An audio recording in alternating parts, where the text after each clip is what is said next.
রবীন্দ্রনাথ ঠাকুরের উপন্যাস, যেটা আমি অলরেডি মনে হয় একবার বলে ফেলছি। আপনি ১২টা বছর পড়াশোনা করে আসছেন, কিন্তু রবীন্দ্রনাথ ঠাকুরের ১২টা উপন্যাস আপনি মুখস্থ করতে পারেননি। আপনি ক্লাস 6 এ পড়ছেন, 7 এ পড়ছেন, 8 এ পড়ছেন, 9 এ পড়ছেন, 10 এ পড়ছেন। এখন কলেজে পড়াশোনা করছেন বা কলেজ পড়াশোনা শেষ করছেন। এখনো আপনাকে যদি জিজ্ঞেস করি রবীন্দ্রনাথ ঠাকুরের ১২টা উপন্যাসের নাম বলুন, আপনি হয়তো বলতে পারবেন না। আপনি আমার কাছে আসুন, আমি শিখাই দিচ্ছি। মস্তিষ্কটা আপনার পরিচর্যা করব আমি। আমার ক্লাস সে বুঝতে পারবে, যার মধ্যে মাত্র ৩ টা গুণ থাকবে। ৩ টা গুণ। কি, কি? আসুন একটু দেখি। আপনার মধ্যে যদি এই ৩ টা গুণ থাকে, তাহলে আপনি আমার পড়াটা বুঝতে পারবেন। আমার পড়াটা আস্তে, আস্তে করতে পারবেন। বাসায় গিয়ে আপনাকে মুখস্থ করা লাগবে না। এই ভিডিওর মাধ্যমে আপনি মুখস্থ করতে আসসালামু আলাইকুম। আমি মোহাম্মদ সজীব হোসাইন, পড়াশোনা ইসলামিক ইউনিভার্সিটি, মার্কেটিং বিভাগ। আজকের আলোচনার বিষয় রবীন্দ্রনাথ ঠাকুর সম্পর্কে। রবীন্দ্রনাথ ঠাকুর ইনি এমন একজন ব্যক্তি অ্যা যার সম্পর্কে প্রশ্ন প্রত্যেকটা পরীক্ষায় এসে থাকে। আপনি অ্যা এসএসসিতে পরীক্ষা দিয়েছেন, সেখানেও কোনো না কোনো একটা প্রশ্ন এমসিকিউ থেকে এরকম ছিল রবীন্দ্রনাথ ঠাকুর সম্পর্কে।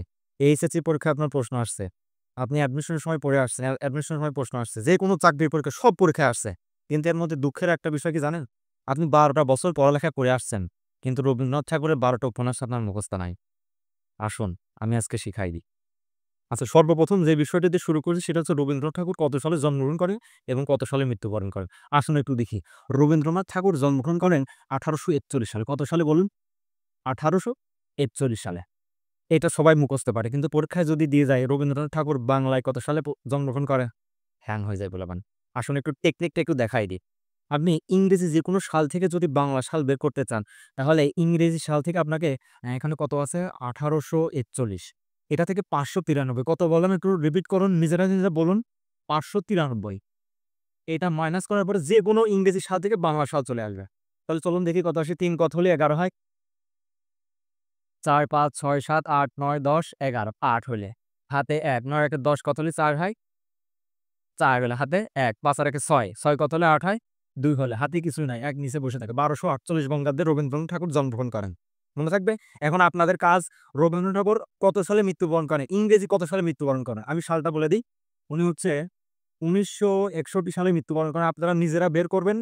আ রবীন্দ্রনাথ ঠাকুর বাংলা কত সালে মৃত্যুবরণ করেন? আপনারা নিজেরা বের করে ফেলবে। আমরা হয়তো সকলেই জানি যে রবীন্দ্রনাথ ঠাকুরকে অ্যা বিশ্বকবি বলা হয়ে থাকে। এই প্রশ্ন আপনার অ্যাডমিশনের কোনো পরীক্ষায় কোনো বোর্ড কখনো আপনাকে দেবে না। কিন্তু কোন প্রশ্ন করবে জানেন? রবীন্দ্রনাথ ঠাকুরকে বিশ্বকবি উপাধিটা দেয় কে? ২০২৩ সাল, চট্টগ্রাম ইউনিভার্সিটি, ডি ইউনিট। আমাদের সময় এই প্রশ্নটা দিয়েছিল। আমি নিজে এটা ভুল করে আসলাম। চলুন একটু দেখে আসি নামটা কি হবে। রবীন্দ্রনাথ ঠাকুরকে যিনি বিশ্বকবি উপাধিটা দেন, তিনি হচ্ছে ব্রহ্মবান্ধব উপ উপাধ্যায়। শুনতে চাইরাটা কাটা যাবে। ব্রহ্মবান্ধব উপাধ্যায়। রবীন্দ্রনাথ ঠাকুরের সম্পর্কে খুঁটিনাটি আরো কিছু তথ্য আপনাদের সঙ্গে উপস্থাপন করতে চাচ্ছি আমি। যেটা দিয়ে সর্বপ্রথম শুরু করতে চাচ্ছি। রবীন্দ্রনাথ ঠাকুরের পিতার নাম কি? রবীন্দ্রনাথ ঠাকুরের পিতার নাম হচ্ছে মহর্ষি দেবেন্দ্রনাথ ঠাকুর এবং তার মাতার নাম কি? তার মাতার নাম হচ্ছে মহর্ষি সারদা দেবী বলা হয়ে থাকে বা সংক্ষেপে সারদা দেবী বলা হয়ে থাকে। তাহলে কি শিখলাম? রবীন্দ্রনাথ ঠাকুরের পিতার নাম হচ্ছে মহর্ষি দেবেন্দ্রনাথ ঠাকুর, তার মাতার নাম সারদা দেবী। আরো একটা প্রশ্ন মাঝে মধ্যে চলে আসে, রবীন্দ্রনাথ ঠাকুরের দাদার নাম কি? রবীন্দ্রনাথ ঠাকুরের দাদার নাম হচ্ছে প্রিন্স দ্বারকনাথ ঠাকুর। এরপর আমরা যে বিষয়টা দেখব সেটা হচ্ছে রবীন্দ্রনাথ ঠাকুর তার পিতামাতার কত নম্বর সন্তান ছিলেন? রবীন্দ্রনাথ ঠাকুর আর পিতামাতা ১৪তম সন্তানদের ১৫টা সন্তানদের মধ্যে তিনি ছিলেন ১৪ নম্বর এবং অষ্টম পুত্র ছিলেন।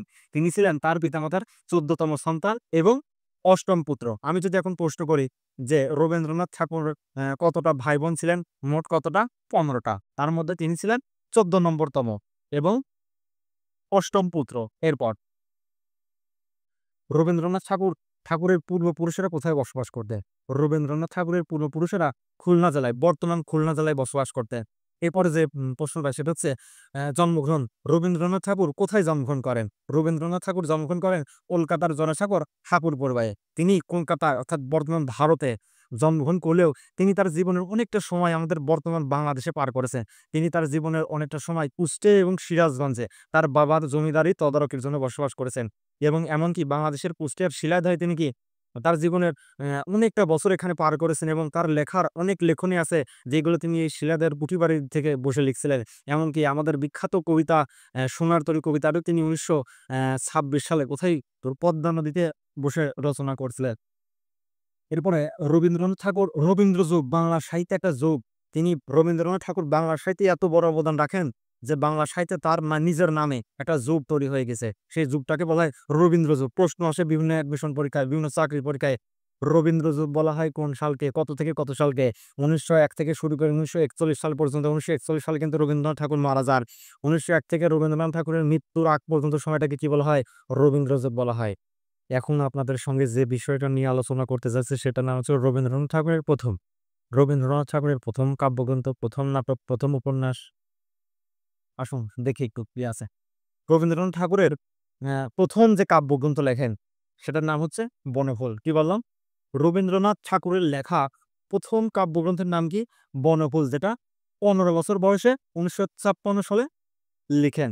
তাহলে আমি যদি প্রশ্ন করি রবীন্দ্রনাথ ঠাকুর কত বছর বয়সে প্রথম কাব্যগ্রন্থ লেখেন? ১৫ বছর বয়সে। আমি যদি প্রশ্ন করি রবীন্দ্রনাথ ঠাকুরের লেখা প্রথম কাব্যগ্রন্থের নাম কি? বনফুল। এরপরে দেখি ভিখারিণী, যেটা হচ্ছে ছোট গল্প।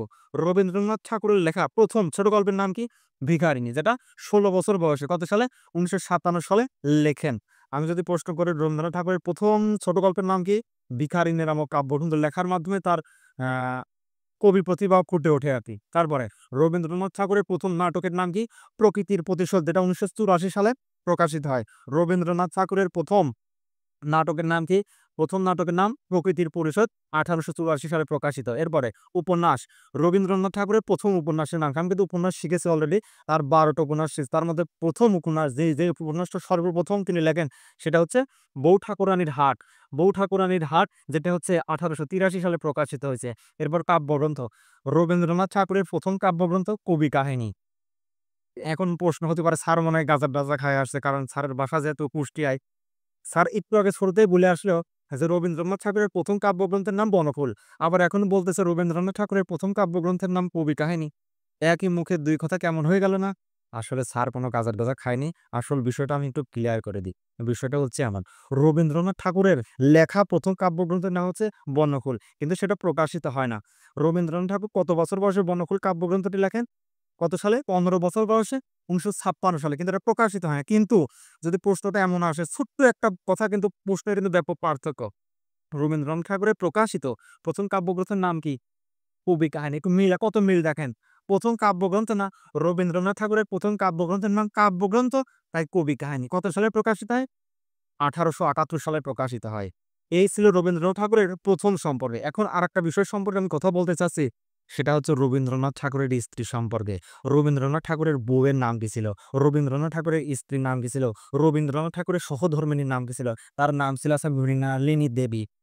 এখন তিনি তার বউকে এতটাই ভালোবাসতেন, এতটাই তাদের মধ্যে প্রেম ছিল যে তার বউকে উৎসর্গ করে তিনি একটা কাব্যগ্রন্থ লেখেন। সেটার নাম কি ছিল? স্মরণ। প্রশ্ন আসে বিভিন্ন অ্যাডমিশনের ক্ষেত্রে, বিভিন্ন বিশেষ পরীক্ষার ক্ষেত্রে। স্মরণ কাব্যগ্রন্থটি তিনি কাকে উৎসর্গ করে লেখেন? তিনি তার বউ মৃণালিনী দেবীকে উৎসর্গ করে লেখেন। ঠিক তেমনি তার ভাবিকেও তিনি উৎসর্গ করে একটা কাব্যগ্রন্থ লিখেছিলেন। রবীন্দ্রনাথ ঠাকুরের উপন্যাস, যেটা আমি অলরেডি কোনো একবার বলে ফেলছি। আপনি ১২ টা বছর পড়াশোনা করে আসছেন। কিন্তু রবীন্দ্রনাথ ঠাকুরের ১২ টা উপন্যাস আপনি মুখস্থ করতে পারেননি। আপনি ক্লাস 6 এ পড়ছেন, 7 এ পড়ছেন, 8 এ পড়ছেন, 9 এ পড়ছেন, 10 এ পড়ছেন। এখন কলেজে পড়াশোনা করছেন বা কলেজ পড়াশোনা শেষ করছেন। এখনো আপনাকে যদি জিজ্ঞেস করি রবীন্দ্রনাথ ঠাকুরের ১২ টা উপন্যাসের নাম বলুন, আপনি হয়তো বলতে পারবেন না। আপনি আমার কাছে আসুন, আমি শিখাই দিচ্ছি। মস্তিষ্কটা আপনার পরিচর্যা করব আমি। আমার ক্লাস সে বুঝতে পারবে, যার মধ্যে মাত্র ৩ টা গুণ থাকবে। ৩ টা গুণ। কি, কি? আসুন একটু দেখি। আপনার মধ্যে যদি এই ৩ টা গুণ থাকে, তাহলে আপনি আমার পড়াটা বুঝতে পারবেন। আমার পড়াটা আস্তে, আস্তে করতে পারবেন। বাসায় গিয়ে আপনাকে মুখস্থ করা লাগবে না। এই ভিডিওর মাধ্যমে আপনি মুখস্থ করতে পারবেন। ১ নম্বর। ১ম যে বিষয়টা আপনাকে জানতে হবে যে ১+১ করলে যে ২ হয়, এই বিষয়টা আপনাকে জানতে হবে। এই বিষয়টা যদি আপনি না জানেন, আমার ক্লাস আপনি বুঝতে পারবেন না, পারবেন না, পারবেন না। ২ নম্বর পয়েন্ট, অক্ষর চিনতে হবে। অক্ষর চিনতে হবে। ৩য় নম্বর পয়েন্ট, কমন সেন্স।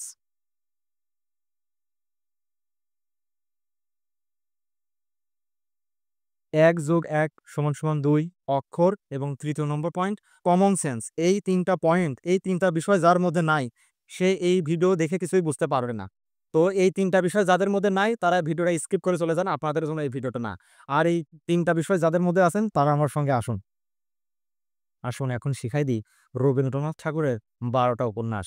তো 12টা উপন্যাস আপনাদের সামনে বলার আগে আমি একটা গল্প বলি, সেই গল্পটা একটু মনোযোগ সহকারে শোনেন। মনে করুন একটা পরিবারে 2টা বোন ছিল। কয়টা বোন? 2টা বোন। এবং ওই পরিবারে অ্যা একজন বোন ঘরে থাকতো, আরেকজন বোন বাইরে থাকতো। আমি তো অনেক সময় ব্যবহার করি যে ঘরে বাইরে। তার মানে এমনটা একজন দেশে থাকে, আরেকজন কোথায় থাকে? বিদেশে থাকে। তাহলে আমরা কি শিখলাম? রিপিট করি। একটা পরিবারে 2টা বোন ছিল। একটা ঘরে থাকতো, আরেকটা কি? বাইরে থাকতো। এবং একজন ছিল গোঁড়া, ভুলকায় বসে রয়েছে। আসুন রবীন্দ্রনাথ ঠাকুরের 12টা উপন্যাস মুখস্থ করার একটা টেকনিক, একটা গল্প আপনাদের কাছে শেয়ার করি। একটা পরিবারের মধ্যে 2টা বোন ছিল। 2টা বোনের মধ্যে একটা বোন ঘরে থাকতো, আরেকটা বোন বাইরে থাকতো। এবং ওই পরিবারের মোট সদস্য ছিল 4 জন। কতজন সদস্য? কিভাবে 4 জন সদস্য? বাবা, মা এবং 2টা বোন। মোট কতজন? 4 জন। একটু রিপিট করে আমি কি বললাম? একটা পরিবারে 2টা বোন ছিল। একটা ঘরে থাকতো, একটা বাইরে থাকতো। ওই পরিবারের মোট সদস্য কতজন? 4 জন। এরপরে ওই ২টা বোনের মধ্যে একজন ছিল গোঁড়া। গোঁড়া মানে কি বলুন তো? গোঁড়া মানে হচ্ছে সুন্দরী বা সুন্দর। একটা বোন ছিল খুবই সুন্দর, আরেকটা বোন ছিল হচ্ছে খুবই চতুরঙ্গ বা চালাক প্রকৃতির। আর যখনই এরকমটা হয়, একটা বোন সুন্দর এবং আরেকটা বোন অসুন্দর, তাদের মধ্যে সম্পর্কটা কেমন হয়? চোখের মধ্যে বালি দেওয়ার পরে যেমন সম্পর্কটা হয়, যেমন অনুভূতি হয়, ঠিক তেমন সম্পর্ক ছিল তাদের দুজনের মধ্যে। এরপরে ওই অঞ্চলের মধ্যে বা ওই গ্রামের মধ্যে বা ওই রাজ্যের মধ্যে একজন রাজা ছিল। তাকে আমরা মনে করি তাকে রাজর্ষি বলা হয়। এবং রাজর্ষির সঙ্গে যেই মেয়ের চেহারাটা, যেই বোনের চেহারাটা সুন্দর, তার যোগাযোগ হয়। যোগাযোগ করে তারা কোথায় যোগাযোগ করে? মালঞ্চ নামক একটা বাগানে যোগাযোগ করে এবং তাদের মধ্যে মনে করেন লটর-পটর হয়ে যায়। তারপরে বিবাহ ঠিক হয়ে যায় একটা সময়। তারপরে রাজা বা এই গল্পের যে নায়ক, কিন্তু আমরা বাংলা বিভিন্ন সিনেমায় কিন্তু দেখে আসছি যে নায়ক নায়িকাকে বিয়ে করার জন্য বাজার থেকে, গঞ্জ থেকে বাজার করে নিয়ে আসে। ঠিক তেমনই এই রাজস্বী বউ ঠাকুরানীর হাট থেকে কি বাজার করে নিয়ে আসে। বাজার করে নিয়ে আসার পর বিয়ে শাদিও করছে। গ্রামে আরেকটা জিনিস অনেক আগে প্রচলিত ছিল। সেটা হচ্ছে যেকোনো যানবাহন তখন তো ছিল না, তখন নৌকায় করে যাতায়াত করা হতো আরকি। তো বিবাহ করে যাওয়ার সময় নৌকা করে যাওয়ার সময় নৌকাটা ডুবে যায় আরকি। তো কোনো দুর্ভাগ্যবশত নায়িকাটা মারা যায়। সুন্দরী মেয়েটি মারা যায় এবং বেঁচে থাকে রাজস্বী। তখন রাজা তার সুন্দরী বউকে হারিয়ে বা তার নব্যবিবাহিত বউকে হারিয়ে খুবই কষ্ট পায়। কষ্ট পেয়ে একটা কবিতা লেখে, সেই কবিতার নাম হচ্ছে শেষের কবিতা। আর এই শেষের কবিতা দিয়ে সমস্ত ইউনিভার্সিটি, সমস্ত বিশ্ববিদ্যালয়, সমস্ত অ্যাডমিশন, সমস্ত চাকরি পরীক্ষায় প্রশ্ন করে থাকে। নিচের কোনটি উপন্যাস? এখানে লেখা থাকে শেষের কবিতা। আপ ইমিডিয়েট তারা দেখে যে কবিতা লেখা আছে, তার মানে তো এটা উপন্যাস হওয়ার কোনো সুযোগ নাই। কিন্তু এটাই হবে উপন্যাস। তো চলুন এবার একবার একটু দেখে আসি কি উপন্যাস আছে। আমি ১২ টা উপন্যাসের নাম বলে দিয়েছি। ১ম এ ছিল হচ্ছে ২ বোন। একটা পরিবারের মধ্যে আছে ২টা বোন। ১ম উপন্যাস। ঘরে বাইরে, একজন ঘরে থাকে, আরেকজন বাইরে থাকে। ৪ অধ্যায়। ওই পরিবারের মধ্যে মোট সদস্য ৪ জন। গোঁড়া, একটা মেয়ের চেহারা খুবই সুন্দর, একটা বোনের চেহারা খুব সুন্দর। আর আরেকটা বোন খুবই চালাক বা চতুর ছিল। ওই ২ বোনের মধ্যে সম্পর্কটা কেমন ছিল? চোখের বালির মতো সম্পর্ক ছিল। ওই গোঁড়া বা সুন্দর মেয়েটার সঙ্গে কার দেখা হয়? রাজস্বী বা মনে করুন রাজার সঙ্গে দেখা হয়। যোগাযোগ করে তারা কোথায় বা দেখা করে কোথায়? যোগাযোগ করে। যোগাযোগটা হচ্ছে মালঞ্চ নামক একটা বাগান। মালঞ্চ মানেই কিন্তু একটা বাগান। এই বাগানে দেখা করে। তারপর হচ্ছে তাদের বিয়ের শাদী ঠিক হয়ে যায় এবং নায়ক বা রাজা, যিনি রাজা তিনি হচ্ছে বউ ঠাকুরানীর হাট। কোন হাট বলুন? বউ ঠাকুরানীর হাট নামক একটা গঞ্জ, একটা বাজার থেকে বিয়ের জন্য বাজার করে নিয়ে আসে। বাজার করে নিয়ে আসার পরে তাদের বিবাহ হয় এবং যাতায়াতের পথে নৌকাডুবি হয়ে যায়। এই নৌকাডুবি একটা উপন্যাসের নাম। নৌকা ডুবে যাওয়ার পরে কি রাজা শোকাহত হয়ে একটা কবিতা লেখে। সেই কবিতার নাম হচ্ছে শেষের কবিতা। এবার আপনি একটু না দেখে গল্পটা একটু বলার চেষ্টা করুন তো গল্পটা কি ছিল? চোখ বন্ধ করে বলার চেষ্টা করুন। ১ম এ কি ছিল? ২ বোন ছিল। ঘরে বাইরে। ৪ অধ্যায়। গোঁড়া, চতুরঙ্গ, চোখের বালি, রাজস্বী, যোগাযোগ, মালঞ্চ, বউ ঠাকুরানীর হাট। আরেকটা কি? নৌকাডুবি এবং শেষের কবিতা। ১২ টি উপন্যাস আমাদের মুখস্থ করা শেষ। কেমন লাগলো ক্লাসটা? কমেন্টের মাধ্যমে জানাবেন। এখন রবীন্দ্রনাথ ঠাকুরের কাব্যগ্রন্থগুলো সম্পর্কে একটু আলোচনা করি। এটা হচ্ছে কাব্যগ্রন্থ। আপনার কি কোনো ধারণা আছে রবীন্দ্রনাথ ঠাকুর কতটি কাব্যগ্রন্থ লিখছেন? বিশ্বকবি ভাই এমনি, এমনি হয় না। এর পেছনে অনেক ত্যাগ স্বীকার করতে হয়, অনেক পরিশ্রম করতে হয়, অনেক স্যাক্রিফাইস করতে হয়। তার কাব্যগ্রন্থ আছে কয়টা জানেন? রবীন্দ্রনাথ ঠাকুরের মোট কাব্যগ্রন্থ আছে মোট ৫৬টি। কতটি বলুন? ৫৬টি। আমরা তো এখন ৫৬টি কাব্যগ্রন্থ মুখস্থ করব না। এর মধ্যে থেকে হাতে গোনা কয়েকটি উপন্যাসকে আমরা বাছাই করেছি। যেই উপন্যাসগুলো যেই কাব্যগ্রন্থ থেকে প্রতিবার বিভিন্ন বিসিএস পরীক্ষা, বিভিন্ন ইউনিভার্সিটি অ্যাডমিশন পরীক্ষায় বারবার প্রশ্ন এসে থাকে। চলুন সেই কাব্যগ্রন্থটুকু এক নজরে দেখে আসি। মুখস্থ করার টেকনিকটা একটু দেখেন। মানুষই পুনরায় তার জন্মদিনের শেষ লেখা বলাকা ক্ষণিকের জন্য চিত্রা নদীতে সোনার তর দিয়ে ভাসিয়ে দিল। এই টেকনিকটা আপনি ২-৩ বার নিজে নিজে বলার চেষ্টা করুন। আরো একবার দেখুন। মানুষই পুনরায় তার জন্মদিনে শেষ লেখা বলাকা ক্ষণিকের জন্য চিত্রা নদীতে ভাসিয়ে দিল। এর মধ্যে কয়টা উপন্যাস আছে একটু লক্ষ্য করুন। এখানে দেখবেন মানসী। মানসী হচ্ছে রবীন্দ্রনাথ ঠাকুরের একটা কাব্যগ্রন্থ। পুনরায়তে এর মধ্যে আছে পুনশ্চ তার একটা কাব্যগ্রন্থ, জন্মদিনে তার একটা কাব্যগ্রন্থ, শেষ লেখা তার একটা কাব্যগ্রন্থ, বলাকা তার একটা কাব্যগ্রন্থ, ক্ষণিক একটা কাব্যগ্রন্থ, চিত্রা একটা কাব্যগ্রন্থ, সোনার তরী একটা কাব্যগ্রন্থ। এই হচ্ছে তার সবথেকে গুরুত্বপূর্ণ এক কাব্যগ্রন্থগুলো হলো। এর মধ্যে থেকে আমি একটা কাব্যগ্রন্থ সম্পর্কে কথা বলতে চাচ্ছি। সেটা হচ্ছে শেষ লেখা। শেষ লেখা। এটা হচ্ছে সেই কাব্যগ্রন্থ যেই কাব্যগ্রন্থ তিনি শেষ করে যেতে পারেননি। যে কাব্যগ্রন্থ অর্ধেকটা লেখার পরে তিনি পটল তোলেন, তিনি ইহলোক গমন করেন, তিনি শেষ নিঃশ্বাস ত্যাগ করেন। সেটার নাম হচ্ছে শেষ লেখা। এটি ১৯৪১ সালে ১৯৪১ সালে তিনি মারা যাওয়ার পরে এটার নাম যেহেতু তিনি দিয়ে যেতে পারেননি, এটা সম্পূর্ণ করে যেতে পারেননি, এটার নামও দিয়ে যেতে পারেননি, সেজন্য এটার নাম লেখা হয়েছিল। এটার নাম পরবর্তীতে দেওয়া হয়েছিল শেষ লেখা। শেষ লেখা কত সালে প্রকাশিত হয়? ১৯৪১ সালে প্রকাশিত হয়। এই প্রশ্নটা বহুবার আসে। আপনারা পড়েছেন, একাদশ শ্রেণীতে পড়ে আসছেন, সোনার তরী কবিতা পড়ে আসছেন। সোনার তরী কবিতা পড়ে আসছেন। সোনার তরী একটা কবিতা এবং সোনার তরী একটা কিসের নাম? কাব্যগ্রন্থের নাম। এই ছিল কাব্যগ্রন্থ সম্পর্কে রবীন্দ্রনাথের। এখন আমরা যে বিষয়টা নিয়ে আলোচনা করব সেটা হচ্ছে রবীন্দ্রনাথ ঠাকুরের কাব্যনাট্য। নাটক না কিন্তু, এটা কাব্যনাট্য। এখান থেকে প্রায়ই প্রশ্ন এসে থাকে এবং পোলাপান নাটক এবং কাব্যনাট্যের মধ্যে ভুল করে থাকে। দেখুন, রবীন্দ্রনাথ ঠাকুরের অনেকগুলো নাট্য রয়েছে। এর মধ্যে সবথেকে গুরুত্বপূর্ণ বারবার আসা কিছু প্রশ্ন আমি এখানে আ সাজায় রেখেছি। দেখুন, একবার আমি বলে একটু দেখেন। চিত্রাঙ্গদা, বসন্ত বিদায়, বসন্ত বিদায়, অভিশাপ, বিসর্জন, বাল্মীকি প্রতিভা। এখানে ১, ২, ৩, ৪, ৫, ৬টা ৬টা কাব্যনাটক আমি তুলে ধরেছি। ৬টা একদম সুপার ডুপার হিট প্রশ্ন, সুপার ডুপার হিট কাব্যনাট্য। এখান থেকে বারবার প্রশ্ন এসে থাকে। দেখুন, আমি একবার বলব, দ্বিতীয়বার আপনি বলতে পারবেন। কিভাবে বলতে পারেন? আমার সঙ্গে আসুন। দেখুন, ১ম টা হচ্ছে চিত্রাঙ্গদা। ১ম টার নাম কি? চিত্রাঙ্গদা। চিত্রাঙ্গদা। তারপর হচ্ছে দিয়ে আছে হচ্ছে ৪ টা। দিয়ে কয়টা? ৪ টা। বসন্ত, বিদায়, বাল্মীকি প্রতিভা এবং কি? বিসর্জন। কি বললাম? বসন্ত, বিদায়, বিসর্জন, বাল্মীকি প্রতিভা। ৫ টা আমাদের মুখস্থ শেষ। ১ম টা কি ছিল? ১ম টা ছিল হচ্ছে চিত্রাঙ্গদা। তারপর দিয়ে ৪ টা ছিল। দিয়ে কি ছিল? বসন্ত ছিল, বিদায় ছিল, বাল্মীকি প্রতিভা ছিল এবং কি ছিল? বিসর্জন ছিল। এবং আরেকটা থাকে, সেটা হচ্ছে কি? অভিশাপ। আরেকটার নাম কি হবে? অভিশাপ। আমাদের ৬ টা কাব্যনাট্য মুখস্থ শেষ। নেক্সট। এখন আমরা যে বিষয়টা নিয়ে আলোচনা করতে যাচ্ছি সেটা হচ্ছে রবীন্দ্রনাথ ঠাকুরের নাটক। আসুন, নাটকগুলো একটু দেখে আসি। রবীন্দ্রনাথ ঠাকুর অসংখ্য নাটক লিখেছেন। কিন্তু সবগুলো নাটক গুরুত্বপূর্ণ নয়। সবগুলো নাটক থেকে পরীক্ষায় প্রশ্ন আসে না। যেই নাটকগুলা থেকে বারবার প্রশ্ন আসে সেরকম কিছু নাটক আমরা সাজাইছি। একটু দেখুন। একটু একটা লাইন আপনি লক্ষ্য করুন। এই লাইনটা আপনি যদি মনে রাখেন তাহলে রবীন্দ্রনাথ ঠাকুরের নাটকগুলো আপনার মুখস্থ হয়ে যাবে। দেখুন কি আছে।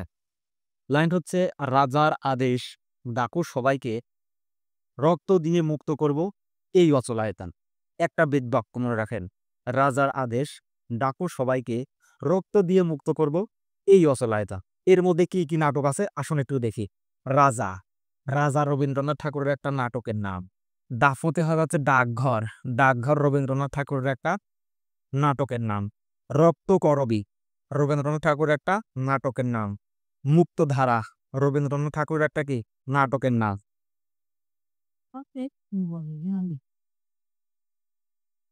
ঠিক আছে।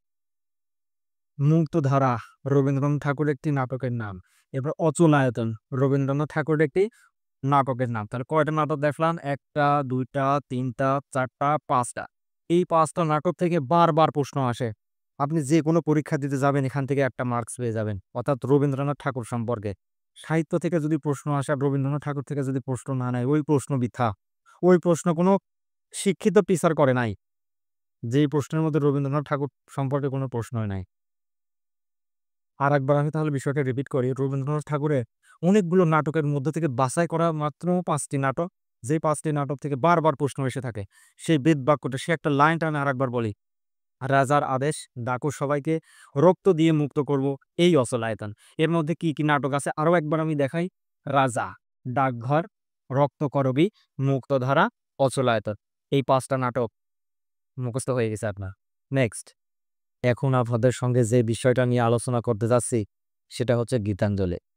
শুনে খুব সহজ মনে হচ্ছে যে ক্লাস 6 এ থাকাকালীন সময় তো গীতাঞ্জলি পড়ে আসছি। যে গীতাঞ্জলির জন্য ১৯১৩ সালে রবীন্দ্রনাথ ঠাকুর নোবেল পুরস্কার পান। আপনি এত সহজভাবে বিষয়টা নিয়েন না। আপনি অ্যাডমিশন পরীক্ষা দিচ্ছেন, বিসিএস পরীক্ষা দিচ্ছেন, চাকরির পরীক্ষা দিতে যাচ্ছেন।